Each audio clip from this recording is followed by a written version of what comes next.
What is up, grinders? We are back for another special edition of FanDuel Friday. I am your host, TJ Zwarych, and we are talking some baseball first today. And I'm joined by my friend, my co-host every FanDuel Friday, Andre Alford, Drizzy26. How you doing?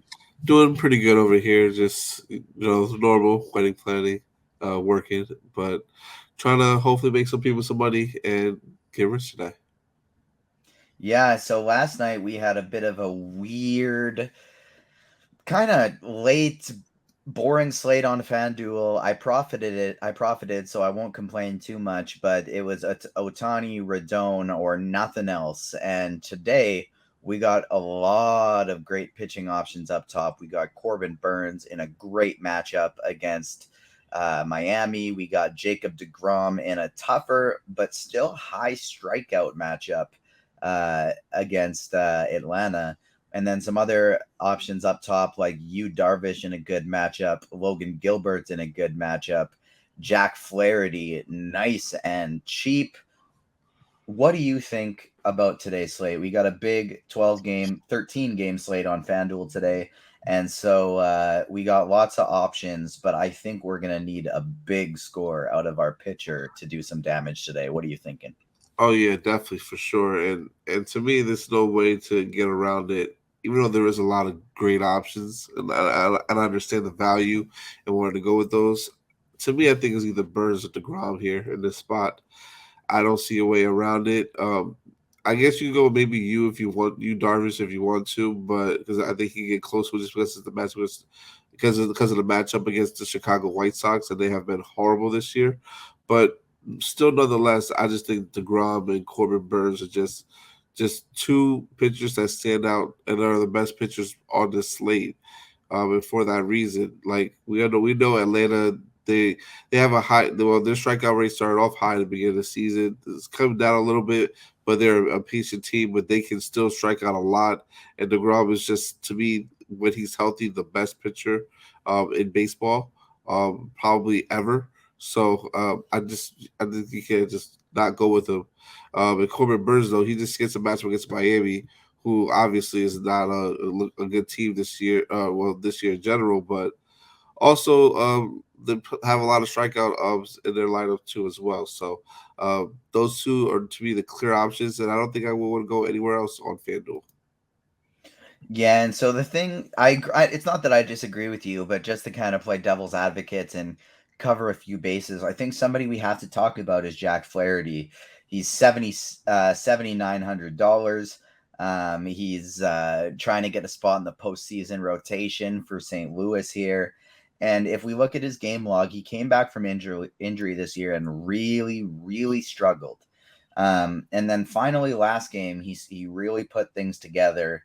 9 strikeouts, only 2 earned runs, and they kind of came late, I believe. He had 49 points in his last game in 6 innings against the Padres. Tougher matchup against the Padres. Oh, dog's going crazy here. Sorry about that. And so I think he has to be in the conversation. He projects very well in the bat, even from a raw point standpoint at 36 points, which is still well behind Corbin Burns, who's all the way up there at 47. But if we can get another 40-plus point night for Jack Flaherty, that may be enough considering some of the expensive bats we have to pay for. The reason I kind of am like you and I'm a little more sour on that, I think I'd rather just go with Burns. I'd rather just go with DeGrom is because we see it like it depends what Jack Flaherty we're getting. If we get last year's Jack Flaherty, then this is a really good lineup for him to face against the Padres because we're currently projecting 8 left-handed bats, 1 right-handed bat, and with a 27% strikeout rate in their lineup. And last year's Flaherty, even though he struck out more righties, he gave up a lot more power to right-handed bats. Left-handed batters haven't hit him near as hard. And so if we're gonna get a safe Flaherty because he's kind of back to his limiting power against left-handed bats, awesome. But he's given up a lot in a limited sample size this year. He's given up a lot of power, and so I am wary of it. But if I was playing lots of lineups today, I think you definitely have to include Jack Flaherty in your pool. Yeah, I agree with you today. You definitely have to include him in your pool, especially because they'll give you a different lineup build too as well, which is something that I think is very important, especially in big field tournaments and GPPs when you try to take him down. So he can get close enough of a score where you can need him, but these guys, DeGrom and Burns, I wouldn't be surprised if they both get 70 today and be absolutely one of these guys necessary. But they could, like you said, we've seen DeGrom. He's gotten 40, 43, 45. Obviously, got 12 against Oakland the last time, but 55 on this slate. And that's definitely within the range of outcomes that Flaherty can get. So same thing with Burns here. Burns has had some struggles a little bit here and has 173 fantasy point game against San Francisco, but still is in the 40s. So it's definitely a matchup I think you have to pay attention to, and Flaherty is someone you have to definitely consider because it is a very, very strong possibility that it can happen as well. And a few other things we're going to have to keep in mind as we get closer to lock when lineups come out is personally, I don't think I want to mess around with Framber Valdez all the way up there at that price tag. Clayton Kershaw might start getting even more limited here, facing against the Colorado team that hits lefties a lot better than they do righties. I don't think I really want to mess around with Kershaw. Alex Cobb, not for me. Max Fried, not on this slate against the Mets. Reed Detmers, I just don't think you got to do it. The couple people, there are three that I want to touch on, though, that I think are interesting depending on the lineup that we get out. That's Yu Darvish in a strong matchup in terms of limiting power against the White Sox, who aren't that great of an offense against right-handed pitching. But Darvish also doesn't strike out right-handed bats that well. He's striking out righties at a 21% rate this year. And so if we get more than the three projected lefties in the lineup, that's going to be a bump for Yu Darvish for me. The other one I'd want to look at potentially is Logan Gilbert facing this Oakland lineup that, depending on how many lefties we get in there, I'll have more interest in Gilbert because Gilbert's been reverse splitsy this year. He's getting hit harder by righties, giving up more power, and he's striking out 8% less of them. And so if we end up getting a lefty-heavy lineup for Oakland, I am going to have interest because you can see in the game log, he has the ability to put up a really big score. I don't have the confidence in it. If I'm running a single entry, I wouldn't play Gilbert, but if I'm running lots of lineups and we get a lefty-heavy lineup, Logan Gilbert would be in the pool. And then the final person I think is worth a conversation, worth a shot if you're running 150 lineups out there today is Joe Ryan. Just, again, it depends on the lineup we get from Detroit. Detroit isn't a very good team, and they're a very high strikeout lineup, regardless of who they throw in there.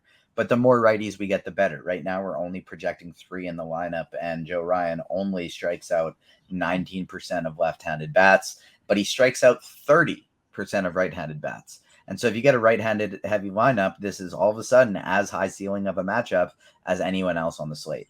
So DeGrom, Burns, and maybe Darvish, depending on the lineup, or Flaherty, if I'm running like 3 lineups, would be in consideration. But single entry, it's just Burns and DeGrom for me. Likely Burns, especially if we end up seeing more ownership go to DeGrom. And I'd rather just take the discount on Burns. But in mass multi-entry, the other people I'd be wanting to look at are Darvish, Gilbert, Flaherty, and Joe Ryan. And not a problem with any of those guys. And one guy I think we should throw in there too, maybe a little bit of Sandy Alcantara, just because Alcantara. Sorry, just because, like, look at this. He's still late into the season, even though they're not making the playoffs, going 8 innings, 9 innings. The upside there is high for him, I think.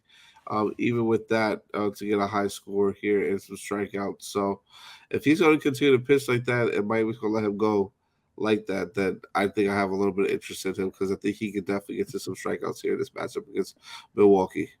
I'm with you. That was an accidental gloss over on my part, but if I'm playing lots of lineups, Alcantara would definitely be in the pool. I like targeting him more at home in Miami in that pitcher's park as opposed to Milwaukee, but I still like this spot for him. And so if I'm playing lots of lineups, he is definitely going to be in the pool as well. Let's take it over to the bat side of things. And before we get into a few individual bats we like, we got, just like we did yesterday, these Angels bats projecting as the highest uh, bats on the slate. And I don't mean particularly the Angels team, I mean Shohei Ohtani and Mike Trout specifically. But before that, let's talk some stacks. I know you're typically a 4-3, 4-2 type builder. Is anything tonight going to change? And if not, who are the stacks that you like tonight? I don't think it's going to change tonight, just because simply it's a big slate. The bigger the slate, the more I love to stack four mans, and stick to just a team stack and finding the right combo with the teams to take it down a tournament today. So, um, my top stacks typically are going to be obviously the Dodgers. I don't care what lineup they're rolling out there. I know they're taking it easy on their guys a little bit, but the Dodgers are definitely in a prime position against Cole to have a top scorer. This should be popular, very popular too as well. And then I also do like obviously the teams like the Padres, Angels is another good team I like. St. Louis a little bit, and I also love the Yankees a lot today. Uh, Judge is going for 62. I think he'll play. But I think you can also see some other guys rest, but they can still, I think, put up a decent score here today. And I don't mind a little bit taking a little bit of shot of on some Toronto guys against Pavetta. Just not that we're gonna have some mixture of it, but gonna stick to that for sure. And play I use some more as a mini stack, I would say, than a main stack, and a little bit of the Padres as well. That's pretty much what round out like my teams. Yeah, the Dodgers are my top team on the board too against Chad Cool. And then after there, for me, I love Toronto. I love the Yankees. I like the Angels and Padres quite a bit as well. That's kind of my tier two, along with, I think I'll even mix in some Minnesota, St. Louis, Seattle as well. This is one of the reasons why I'm looking to keep a tight pitcher pool, and I don't think I'll mess around too much outside of the DeGroms and the Burnses and maybe Flaherty for a few different lineups, because there are just so many offenses I like on this slate. And so we didn't even mention a team like Houston or San Francisco or Cleveland, who I think are all somewhat interesting if you're playing a lot of lineups as well. So um, I think I want to keep a tight pitching pool and really spread out these bats because there's so many different stacks that I like. The Dodgers are my favorite as well. Toronto, the Angels, the Padres, those are all teams that I'm okay with stacking if I get there. But if they're my secondary stack with only two or three of them, I'm kind of good with that too. Um, and then if you do need some value, you do need to get cheaper. I think Minnesota is my favorite team Mhm. uh, for value. The Seattle Mariners would probably be number two. If we get a left-handed heavy lineup for Detroit, I think you can even take a shot on some Detroit bats against Joe Ryan. Um, and then depending on the lineup we get for San Francisco, I think they could be somewhat interesting for value as well. So Dodgers are kind of the number one stack on the board for me. Before we get out of here and start talking some football on our next FanDuel Friday show, let's talk some of these individual bats. Do you got Trout and Otani who are currently projecting the best in right now? Do you have those as the top option on the board, or do you view Aaron Judge above them? Juan Soto, who has got all the colors except for Cheese's conviction play on lineup HQ right now. Who are you viewing as your just top individual bats, ownership aside? Don't worry about that right now. Just who are your favorite bats on the board, and then we'll talk about maybe some sneakier calls after that. See, that's a tough question because my top overall bat, I want to say Judge because I'm a little bit biased because I want him to hit number 62. I think it's in Yankee Stadium tonight too. I should go to that game, but might not. But it's hard to get away from Shohei. I think Shohei is in an excellent spot here. I think he definitely deserves to be the top at the top and the best bat tonight. So I got to go with him. But it's very close between him, to me between him, Judge, and Soto. And I also want to throw one more guy in there that I do like a lot, and that's going to be Freddie Freeman. I think he definitely deserves a conversation to be up there as one of the top bats tonight, going against a matchup against Call. So I think that those four guys are really, really close. And if honestly, it's splitting hairs between them all. Yeah, these Dodgers are just in such a good spot tonight that it's hard not to love them. And I think on FanDuel, kind of if you're looking to play optimally, you're doing a cash game, something like that. Max Muncy's got to be kind of your priority one. You can get him in that second base position, 2,900, so cheap. And at this point, it doesn't even look like he's picking up that crazy of ownership. So I think Muncy's a priority. And then I really love these cheap bats for Minnesota. Miranda, Carlos Correa, and then Matt Chapman at the third base position for the Blue Jays is somebody I love as a salary saving option again today. I think my priority up top will probably be, if I can get there, it'll be Aaron Judge, but the fact that you can save $1,000, over $1,000 for Shohei Ohtani or Juan Soto is just absolutely fantastic. And Mike Trout kind of being in the middle there, almost in no man's land a little bit. I wonder if that might allow him to be lost in the shuffle a little bit, and just makes me absolutely love him for tournaments because Otto gets hit just as hard from both sides of the plate, and Mike Trout's been hitting the ball so damn well this year. Yep. So Trout, I think it would be my favorite one for tournaments, but it's Judge if I can get up there. It's Ohtani if I can't. And then Muncy and Correa are kind of my priorities from a salary saving standpoint today. Give me a sneaky home run or two, or if you've looked at some home run bets, you can take the odds standpoint, and then I'll take a sneaky DFS call, whatever you want to do, and then I'll drop a home run call after you. Okay, low key. Also, I really like the Seattle team a lot today. After you run them up, I just looked into them a little bit more. This lineup, I know it's without Julio Rodriguez, but this lineup, they've been hitting the ball really well, and they have to keep winning to make sure they get to the playoffs. So I love this team low key as a sneaky stack to go off and win a tournament tonight, honestly.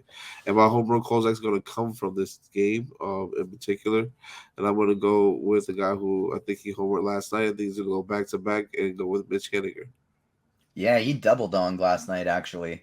And so it's nice to see him finally swinging his bat well again. And it's obviously a really limited sample size with Waldichuk, but this guy's getting hit over 50% of the time hard from the right side of the plate this year. So somebody that I absolutely love today. I'm going to stick with the same team for a little Spidey bomb today, and it's going to be Eugenio Suarez. I think he hits one out of the park today. I absolutely love that sticking with Seattle call. If I were to guess early in the day, if I'm firing in a single entry lineup today, it's probably going to be a Dodgers and Seattle stack. Maybe maybe it might honestly be some type of mixture between the Dodgers, Seattle, and Minnesota, because I do really like Minnesota as well. Yeah, I agree with you. I might actually just throw one in now just to see what happens and make sure. I probably have Seattle, honestly, as my main stack, honestly, and just play like 3 Dodgers and see what happens. Yeah, and Muncy will fit well in that lineup because I don't think we really have a second baseman that we want to play on the Mariners. So that might fit well. We might be competing for first tonight. We'll see. If you're listening to this video, hopefully you're competing up there with us as well. Make sure you drop us a like on the way out here, and stay tuned to the feed because we're going to be back later this afternoon for some FanDuel Friday for the NFL as well. That'll do it for this edition. I am your host, TJ Zwarych. Make sure you hit the like button on your way out. You can find me on socials, TJ_Zwarych5, Dre at Drizzy26_DFS. And on behalf of my amazing co-host and myself and all of us here at RG, that'll do it. Peace.